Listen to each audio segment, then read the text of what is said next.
Prensa. Soy Héctor Bueno, vicepresidente de la Sociedad Española de Cardiología y presidente del I-Congreso 2020 de la Salud Cardiovascular de la Sociedad Española de Cardiología. Me acompañan en esta rueda de prensa el doctor Ángel Cequier, presidente de la Sociedad Española de Cardiología, el doctor Julián Pérez Villacastín, presidente electo de la Sociedad Española de Cardiología, y el doctor Manuel Anguita, presidente anterior de la Sociedad Española de Cardiología. Muy bienvenidos al I-Congreso ESEC 2020 de la Salud Cardiovascular. Este es el primer I-Congreso de la historia de la Sociedad Española de Cardiología. El motivo es obvio, es la pandemia del COVID, que ha obligado a cambiar no solo nuestra actividad asistencial, sino también nuestra actividad científica. Es evidente para todos ustedes la crisis sanitaria que estamos viviendo. Sin embargo, hemos querido convertir esta crisis también en una oportunidad. Nosotros ya teníamos un objetivo de aumentar la sostenibilidad del propio congreso presencial. Evidentemente, ahora en un congreso digital esto se ha favorecido mucho, pero también esta conversión en un congreso digital nos permite una mayor apertura y alcance del congreso. Uno, desde el punto de vista de ampliarlo a más disciplinas que la propia cardiología y también ampliarlo desde el punto de vista regional. Otro cambio importante de este congreso es el primer congreso de la salud cardiovascular. Hasta ahora nuestros congresos eran los congresos de las enfermedades cardiovasculares. Hemos decidido convertirlo en el congreso de la salud cardiovascular. Esto quiere decir una aproximación mucho más multidisciplinaria. Ya no es un congreso centrado solo en los enfermos y, por tanto, los profesionales que tratamos a los enfermos con enfermedades cardiovasculares, cardiólogos, cirujanos, etcétera, sino queremos centrarlo en las prioridades y necesidades de todos los ciudadanos, enfermos o no, no solo de los pacientes. Por tanto, en este congreso tienen cabida otras especialidades médicas y no médicas, incluyendo los ciudadanos, incluyendo profesionales dedicados a la innovación, tecnología, etcétera, que puede aplicarse a la promoción de la salud y la mejor atención de las enfermedades.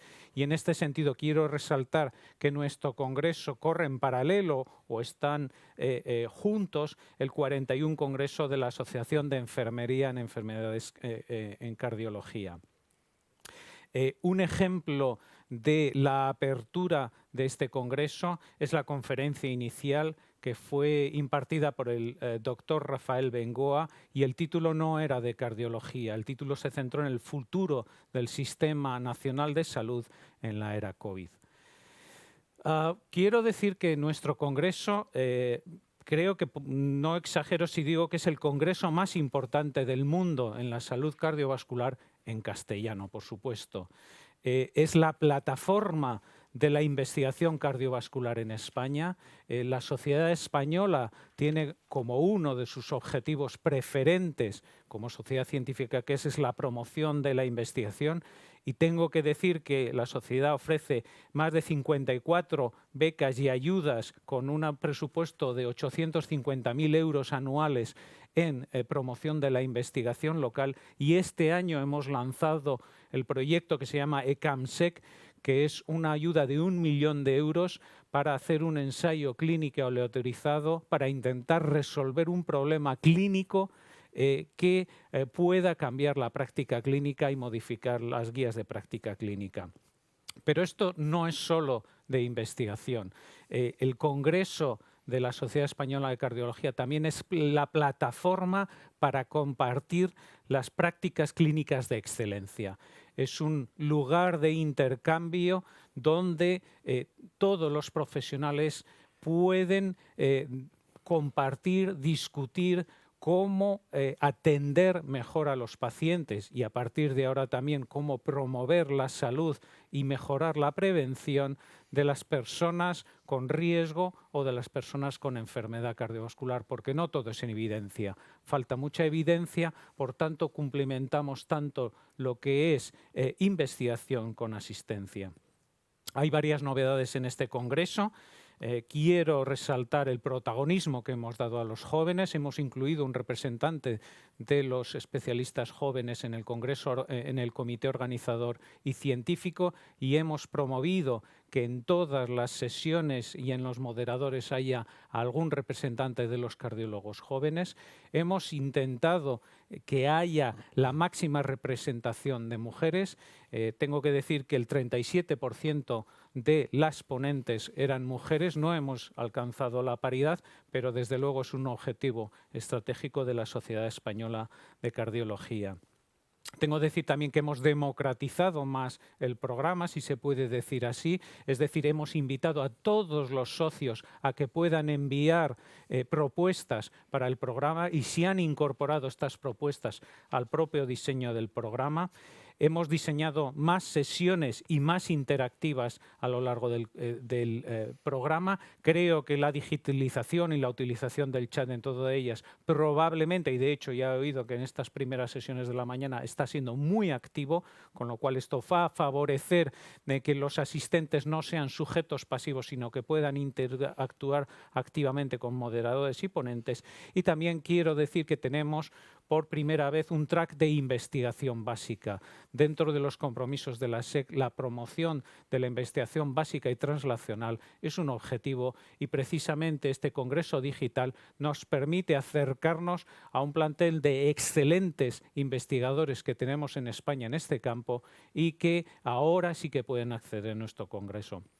Quiero terminar solo con unos pocos datos relacionados con este Congreso. Tenemos ya casi 5.000 especialistas registrados en el Congreso, españoles y de todo el mundo, principalmente de Latinoamérica. Se presentan 115 sesiones, 5 en abierto para todo el público, y de las 1.236 comunicaciones enviadas, 1.040 comunicaciones han sido aceptadas y van a ser presentadas.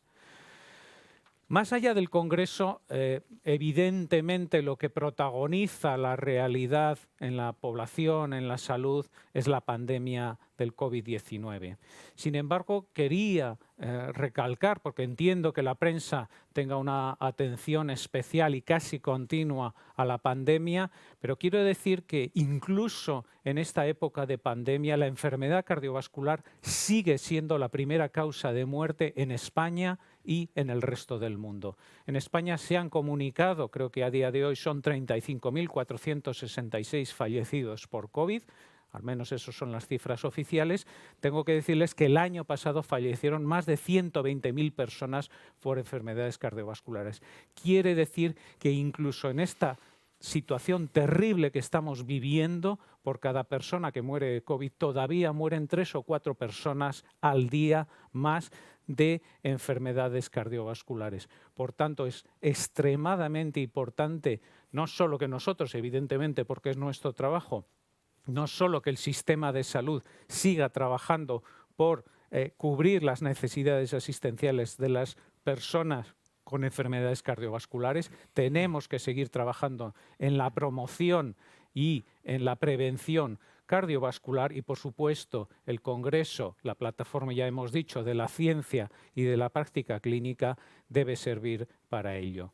Y con esto querría dar la palabra al doctor Julián Pérez Villacastín para hablar de lo que vamos a oír en este Congreso. Julián. Sí, muchas gracias, Héctor. Yo creo que lo que se ve en el Congreso es el alto grado de compromiso de los cardiólogos con esta situación. Es que estamos realmente preocupados, sobre todo por 2 motivos. Primero, para que los pacientes que necesiten atención cardiovascular, aunque sea por primera vez, pues puedan ser tratados adecuadamente y vengan a pedir o a solicitar atención sanitaria. Es de lo que hablará a continuación Ángel Zequier. Y segundo, pues porque conocemos y cada vez tenemos más datos que hablan de que los pacientes cardiópatas son más vulnerables al virus. ¿Qué quiere decir esto? ¿Quiere decir que se contagian más? No, realmente eso no lo sabemos. Pero sí sabemos que cuando una persona que tiene un problema de corazón o un problema cardiovascular y se contagia por el virus va a tener un peor pronóstico. ¿Y esto por qué sucede? Pues una de las de los compromisos principales de los cardiólogos es precisamente entender por qué sucede, ¿no? Diseñar estudios clínicos para saber qué es lo que está pasando. Es fácil de entender que cuando una persona tiene fiebre y tiene un problema respiratorio que se está oxigenando mal, y esta es, digamos, la segunda fase de la afección por el virus. La primera puede ser casi oligosintomática, como decimos nosotros, muy pocos síntomas, o como un cuadro catarral. Pues en estos casos el enfermo que tiene el corazón ya debilitado no lo va a notar mucho, pero si tiene una neumonía, tiene un problema respiratorio, tiene fiebre alta, además de llegarle poco oxígeno a ese corazón, va a tener que trabajar mucho más, de manera que estos corazones vulnerables son capaces de resistir un tiempo, pero acaban fracasando, y por eso es tan importante continuar con las medidas de tratamiento, etcétera, para que justo en esos momentos que el corazón necesita más ayuda, pues sea capaz de tener lo que necesita, ¿no? Eso es, por un lado, desde el punto de vista respiratorio, la repercusión que se tiene sobre el corazón. Pero es que lo peor, la tercera parte de la afección por el virus, que afortunadamente no se produce en muchas personas, pero sí más en cardiópatas, es lo que se llama esa tormenta de citoquinas, que en el fondo lo que viene a decir es que el organismo establece una lucha contra el virus, y esa lucha al final produce una cantidad de armas, de armamento, que al final hacen daño al propio individuo. Y aquí el corazón y el sistema cardiovascular es particularmente sensible.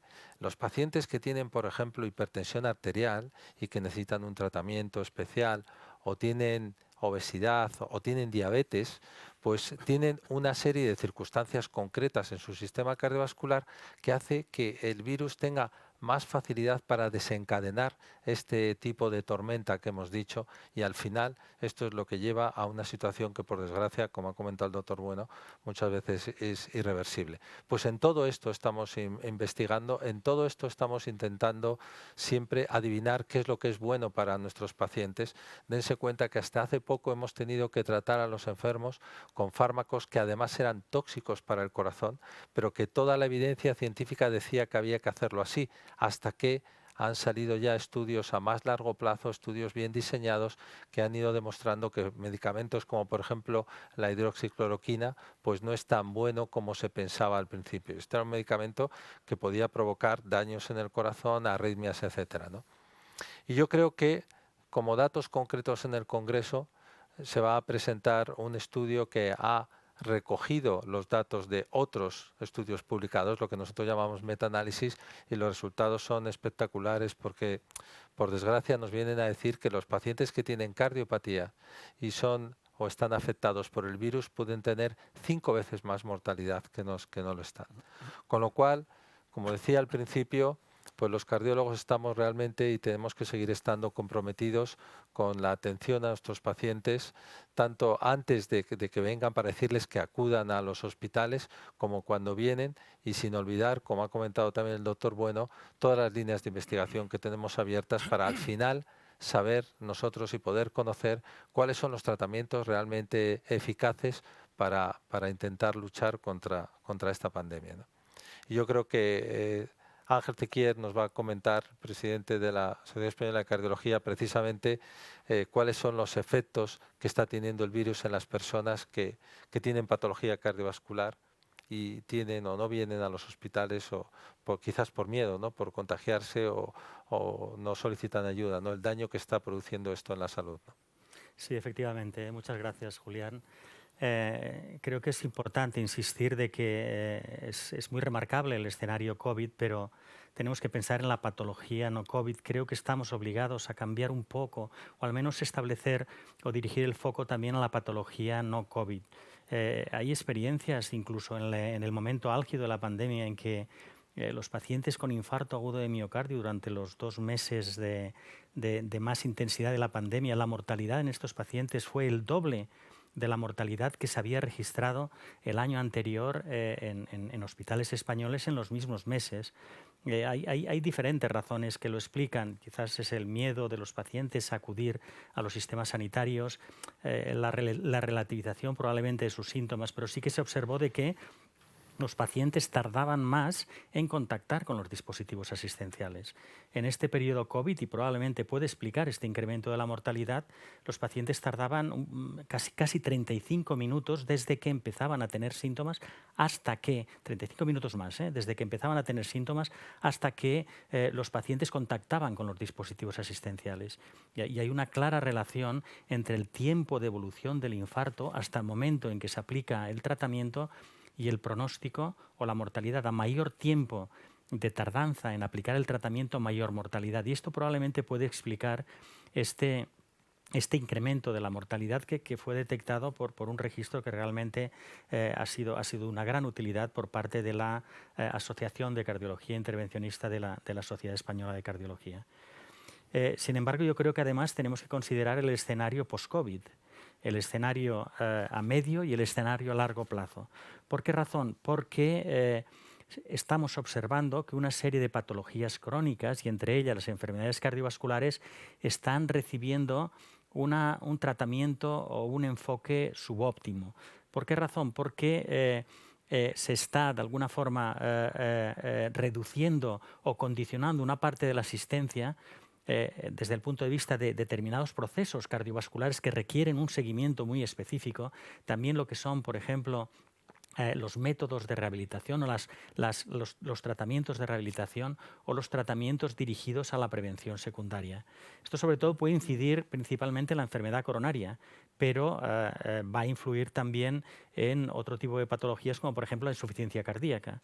Sabemos que la insuficiencia cardíaca en España es la principal causa de hospitalización en los pacientes de más de 65 años y que además aproximadamente entre el 10 y el 15% de las personas con más de 75 años,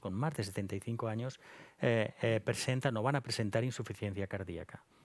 Estos aspectos realmente son muy relevantes porque tanto la enfermedad coronaria como la insuficiencia cardíaca están aumentando su incidencia en el momento actual y van a aumentar en los próximos años. Y tanto la enfermedad coronaria como la insuficiencia cardíaca representan las principales patologías que son causantes del incremento de la mortalidad cardiovascular, que como ha comentado el doctor Héctor Bueno, la mortalidad cardiovascular va a seguir siendo este año y en los años próximos la principal causa de mortalidad de nuestra población. Yo quería dar paso a la palabra al doctor Manuel Anguita, expresidente de la Sociedad Española de Cardiología, para que nos presente los resultados de un estudio muy interesante con unos interrogantes y con unos datos muy relevantes en relación a la insuficiencia cardíaca. Muchas gracias, Ángel, y buenos días a todos. En primer lugar, agradecer, por supuesto, al Comité Científico del Congreso pues, la oportunidad, el haber seleccionado estos trabajos que se van a presentar en el Congreso sobre insuficiencia cardíaca, que como bien saben todos ustedes, pues es una de las grandes epidemias cardiovasculares de este siglo, del siglo XXI, en los países occidentales y, por supuesto, en nuestro país, en España.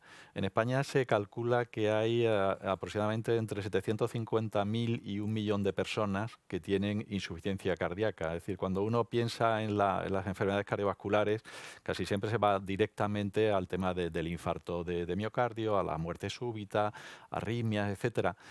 Sin embargo, la insuficiencia cardíaca tiene una prevalencia y una incidencia mucho mayores que la de cualquier otra patología cardiovascular y además es probablemente la única patología cardiovascular cuya prevalencia e incidencia, es decir, el número de pacientes que la sufren, pues no está disminuyendo en España. Parece que el infarto en este siglo, en esta última década, pues sí que estaba disminuyendo algo, pero la insuficiencia cardíaca no hemos conseguido reducirla, ¿no? Y luego además, pues como ahora comentaré brevemente, pues tiene también una elevada mortalidad también mayor que la del infarto de miocardio y eso es algo que a veces incluso a los propios médicos, incluso a los propios cardiólogos, pues se nos olvida. Antes de resumir brevemente cuáles son los resultados más importantes de estos trabajos, sí que me gustaría poner en valor, y esto me da pie a poner en valor, el proyecto de donde parten, que es un proyecto fundamental que ha desarrollado la Sociedad Española de Cardiología en estos últimos años, que es el programa de SEC Calidad. SEC Calidad fue puesta en marcha por el Ejecutivo presidido por el doctor Andrés Íñiguez, con una gran visión de futuro, y lo que pretende este proyecto SEC Calidad es precisamente mejorar la calidad de la atención a todas las enfermedades cardiovasculares en todas las unidades y servicios de cardiología en España. Y no solamente mejorar la calidad, sino también acreditar la excelencia de la asistencia a las enfermedades cardiovasculares por parte de los servicios y unidades que reúnen esos requisitos, esos estándares de calidad. Para saber cuál es la calidad de la asistencia y para intentar mejorarla, pues evidentemente lo primero que tenemos que hacer es conocer cuáles son los resultados de nuestro trabajo, cuál es la mortalidad, cuáles las tasas de complicaciones de cada una de estas enfermedades, es decir, medir, porque si no medimos, si no objetivamos qué es lo que estamos haciendo, pues evidentemente no se pueden sacar conclusiones ni se pueden implementar mejoras. Y eso en un tema tan prevalente como es la insuficiencia cardíaca, pues es fundamental, porque la insuficiencia cardíaca representa entre un 2 y un 3-4% de todo lo que un sistema de un país destina al gasto sanitario, es decir, no solo al gasto en enfermedades cardiovasculares, sino al gasto en toda la atención a cualquier tipo de enfermedades. Entonces, si disponemos de datos que nos dicen hacia dónde, cómo podemos mejorar, probablemente podremos reducir el coste destinado a esa asistencia y emplearlo en otras áreas, ¿no? Entonces, esta parte de SEC Calidad pues se llama proyecto SEC Recalcar, que incluso se puso en marcha antes por el doctor Vicente Bertomeu, y lo que consiste es a través de un convenio que la Sociedad Española de Cardiología realizó con el Ministerio de Sanidad desde hace ya muchos años, y con el apoyo de la Fundación IMAS y su director, el doctor Javier Elola, al que también hay que agradecer el trabajo desarrollado, pues desde el año 2003 hasta la actualidad, pues podemos analizar cuáles son los resultados en salud de todos los ingresos y altas por enfermedades del área del corazón, es decir, de las enfermedades cardiovasculares. En concreto, la insuficiencia cardíaca, y ya paso a resumir brevemente los resultados de estos trabajos que se van a presentar en el Congreso, pues en esto desde el 2003 hasta el 2015 aproximadamente ha habido 5 millones de ingresos y altas por enfermedades cardiovasculares, por enfermedades cardíacas del área del corazón, y de ellas más del 25%, es decir, más de la cuarta parte, más de uno de cada cuatro son por insuficiencia cardíaca, para que se hagan una idea de la importancia, de la magnitud de este problema. Entonces, lo que hemos hecho en estos trabajos es comparar, evaluar cuál ha sido tanto la incidencia de ingresos, es decir, la tasa de frecuentación en todos los hospitales del sistema público, del Sistema Nacional de Salud, desde el 2003 hasta el 2015, y por otra parte también evaluar cuál ha sido la evolución de la mortalidad de los pacientes que ingresan por insuficiencia cardíaca, es decir, la mortalidad aguda en la fase hospitalaria. Y además, como son muchísimos casos y además se han podido evaluarlos de todos los hospitales españoles del sistema público del Sistema Nacional de Salud y todas las comunidades autónomas, pues eso también nos ha hecho posible comparar cuáles son los resultados en frecuentación, es decir, en incidencia de ingresos y en mortalidad, pues, de la insuficiencia cardíaca entre las distintas comunidades autónomas. En resumen, pues los resultados son bastante llamativos. Los ingresos han aumentado entre el 2003 y el 2015 aproximadamente en un 17%, y eso ha pasado en todas las comunidades autónomas, con la única excepción de Cataluña, aunque por si no sabemos si esto, a lo mejor luego el doctor Zequier podrá contestar si tiene alguna duda sobre esto, pero básicamente puede ser también incluso un tema un poco casual, ¿no? Pero los ingresos están aumentando y un 17%, y eso aumenta el coste, no solamente altera la calidad de vida de los pacientes, de sus familias, sino que aumenta el coste de los recursos que se destinan al tratamiento de la insuficiencia cardíaca, porque el 80% de todo lo que el sistema de salud invierte en el tratamiento de la insuficiencia cardíaca se consume precisamente durante los ingresos hospitalarios. Y lo más llamativo posiblemente sea que la mortalidad, que ya digo, por ejemplo, en el infarto agudo de miocardio, la mortalidad, como ya han demostrado análisis realizados también en el proyecto Recalcar por el doctor Zequier, por el doctor Rodríguez Padial, por la doctora Antonia Sambola, está disminuyendo la mortalidad estos últimos 15 años en el infarto agudo de miocardio. Sin embargo, la mortalidad de la insuficiencia cardíaca se ha mantenido absolutamente estable, es decir, no se ha reducido, es superior, está por encima del 10%, es decir, de cada 10 pacientes que ingresan por insuficiencia cardíaca en nuestros hospitales, uno fallece antes del alta, y eso, como digo, no se ha modificado, no se ha reducido a pesar de los avances que ha habido en el tratamiento de la insuficiencia cardíaca en estos años. Y la segunda conclusión de este estudio es que existen unas diferencias muy notables entre las distintas comunidades autónomas. Unas diferencias tan notables que hay comunidades autónomas, como por ejemplo Andalucía, en donde yo trabajo, que tiene una mortalidad intrahospitalaria de la insuficiencia cardíaca del doble, por ejemplo, en comparación con Madrid, que es la comunidad autónoma que tiene la menor mortalidad en insuficiencia cardíaca durante la fase hospitalaria. Y también destacar, ya para terminar, pues que tampoco, es decir, que estos resultados, estas diferencias en mortalidad entre las distintas comunidades autónomas, pues se han mantenido absolutamente estables en el mismo rango desde el año 2003 hasta el 2015, lo cual quiere decir que debe haber algo que no es coyuntural, que es algo estructural, y que a pesar de los avances y de la calidad que tienen los servicios de cardiología y los profesionales que tratan la insuficiencia cardíaca, pues no hemos sido capaces en el sistema pues disminuir la mortalidad ni la mortalidad ni las diferencias entre comunidades autónomas en estos años. Y nada más, muchas gracias. Muy bien, muchas gracias, Manolo. Yo creo que está abierto ya el turno de preguntas y estamos absolutamente a la disposición de las preguntas que quieran plantearse. Bueno, pues tenemos ya las primeras preguntas de los periodistas por el chat. La primera es de la compañera Sonia Moreno, de Diario Médico, que nos pregunta cuáles son las secuelas de la COVID-19 en el paciente con enfermedad cardiovascular y en el enfermo sin patología cardiovascular previa. ¿Puede desencadenar la COVID una patología cardíaca? Gracias.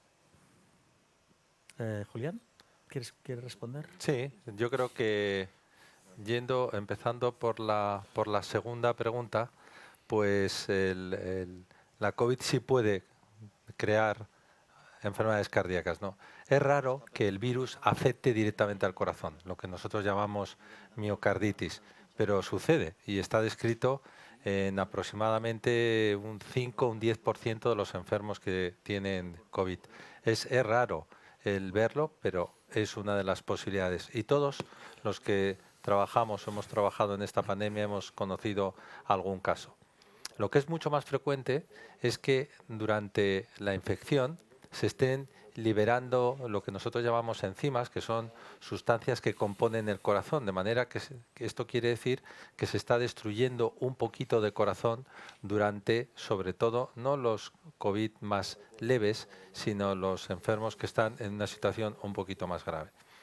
Y eso, además, probablemente puede afectar también a otras estructuras del corazón. No está muy claro, pero tenemos sospechas de que es más fácil tener un infarto, puede haber inflamación dentro de las arterias coronarias y esto provoca, en definitiva, una mayor facilidad para que se obstruyan esas arterias y se pueda producir un infarto. Y en cuanto a la primera pregunta de las secuelas, esto es relativamente frecuente, lo estamos viendo bastante.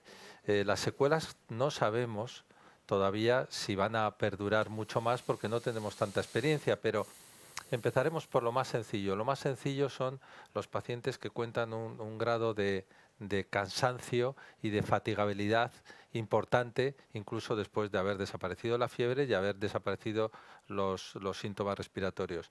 En muchos casos estamos viendo también que el corazón sigue muy taquicárdico, es como está latiendo más rápido de lo normal, es como si se hubiera desentrenado por completo y esto probablemente va a requerir tiempo en recomponerse. Lo que estamos viendo es que, por ejemplo, con rehabilitación cardíaca o con ejercicio físico programado es más rápida la colaboración.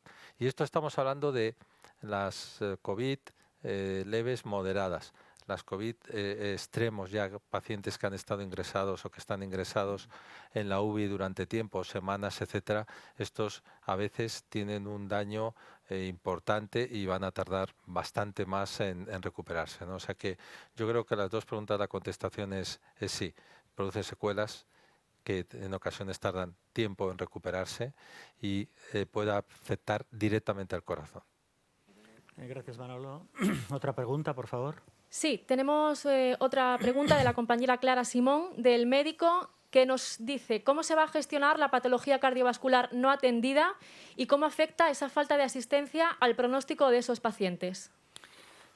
¿Cómo lo vamos a enfocar? Pues es complejo, porque cada área sanitaria, cada hospital, la problemática del COVID ha sido diferente y la repercusión ha sido distinta.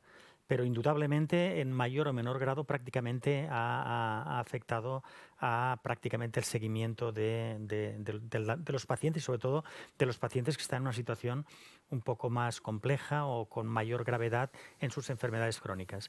Esto estamos insistiendo de alguna forma en intentar, y esto pues una iniciativa que queremos poner en marcha con rapidez, es intentar establecer unas recomendaciones o unos posicionamientos para intentar priorizar aquellos pacientes que tienen peor pronóstico y quizás retrasar o no priorizar tanto los pacientes que tienen mejor pronóstico.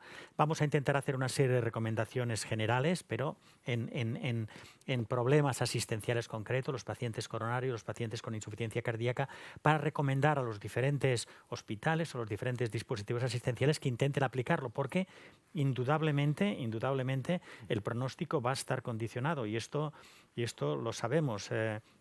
Vemos ahora los pacientes que llegan a intervenirse de enfermedades cardiovasculares que se habían retrasado en la fase COVID, que llegan en peor situación. Un ejemplo también muy claro son, por ejemplo, los pacientes con cáncer. Se están diagnosticando ahora pacientes con cáncer, quiero decir, porque es morfológicamente muy fácil de identificar, pero esta situación indudablemente en las enfermedades cardiovasculares va a modificar el pronóstico. ¿Hasta qué grado? Es difícil. Es difícil. Estos pacientes que han llegado tarde, estos pacientes que no han acudido, estos pacientes, como ha comentado el doctor Julián Villacastín, que han tenido un cierto grado de inflamación miocárdica, de daño miocárdico, no muy importante, pero tampoco sabemos muy bien cuál va a ser la evolución, porque necesitamos tiempo de evolución.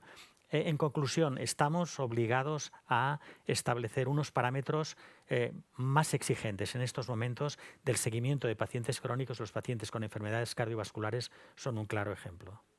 Ángel, perdona, quizás también puedes comentar un poco todo el tema que se está moviendo en los servicios de cardiología, de la telemonitorización, sí. Cómo estamos cambiando un poco nuestros servicios, ¿no? Nuestra atención. Sí, lógicamente la pandemia condicionó la recomendación de no tener contacto presencial, la recomendación del confinamiento y que los pacientes evitaran acudir a los centros hospitalarios o a los sistemas de salud o a las asistencias primarias. Entonces esto era un campo ideal para la telemedicina o la teleasistencia, pero con un aspecto importante, que el grado de desarrollo de cada uno de las áreas sanitarias en la telemedicina es muy diferente. Hay zonas en España que tienen ya experiencia, sobre todo con insuficiencia cardíaca, y esto ha servido de alguna manera como guía para aplicarlo en otros procesos de cardiología, pero otras áreas la experiencia ha sido muy limitada. Por esto se hizo un documento con respecto a la telemedicina recomendando cómo se debía implantar.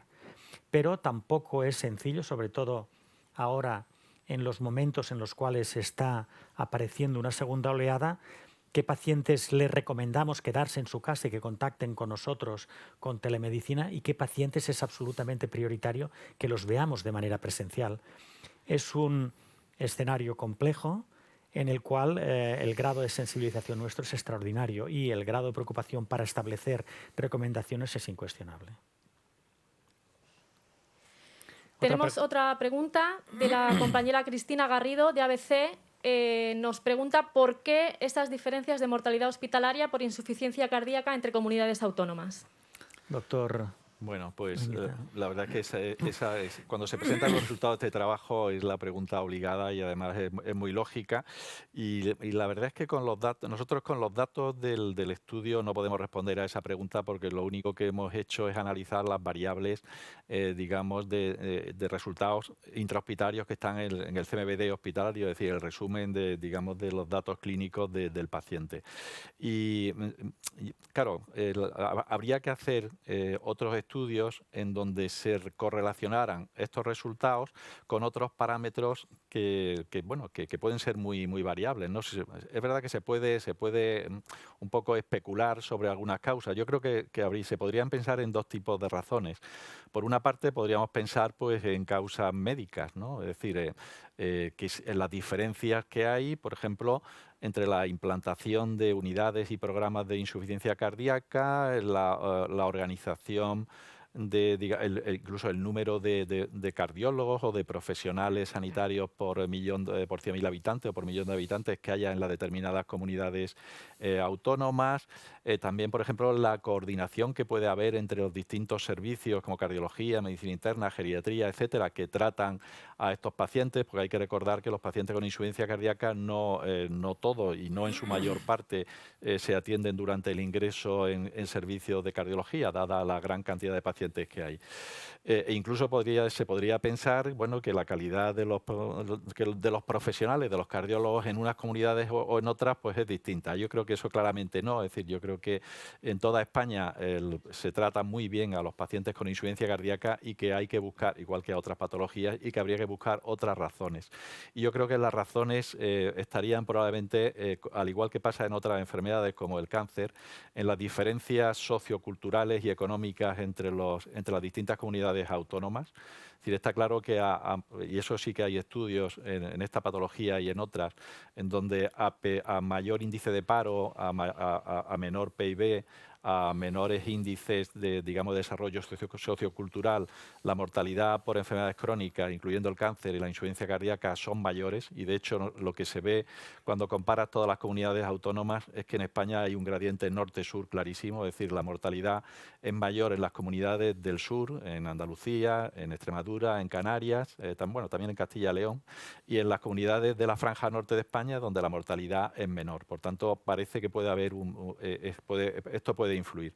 Pero también puede influir, por ejemplo, la forma en que los distintos servicios regionales o autonómicos de salud pues, gestionen y organicen la atención a la insuficiencia cardíaca, porque al ser tantísimos pacientes, pues, y además es una enfermedad crónica que el problema no acaba cuando el paciente ingresa y se le da de alta, sino que hay que seguirlo para evitar reingreso y para disminuir mortalidad. Y eso implica una coordinación entre la asistencia especializada, cardiología, medicina interna, etcétera, y la asistencia y la atención primaria, que no está igualmente desarrollada en todas las comunidades autónomas. Es decir, yo creo que hay factores, que hay factores fuera de los puramente médicos y de calidad asistencial que seguramente están relacionados con esto. También, por supuesto, la inversión en sanidad, el número de camas y lo que la inversión en relación al PIB de cada comunidad en sanidad, etcétera, y eso probablemente es lo que habrá que incorporar en futuros análisis para ver efectivamente cuáles son esas causas, las causas que explican esas diferencias y lo que es más importante, cómo se pueden disminuir esas diferencias, ¿no? Otra pregunta de la compañera Cristina Cebrián, de iSanidad, dice: ¿cómo está siendo la coordinación con atención primaria en estos meses de pandemia para atender a pacientes crónicos? ¿Hay margen de mejora? Yo creo que la coordinación es muy variable, dependiendo de las áreas sanitarias.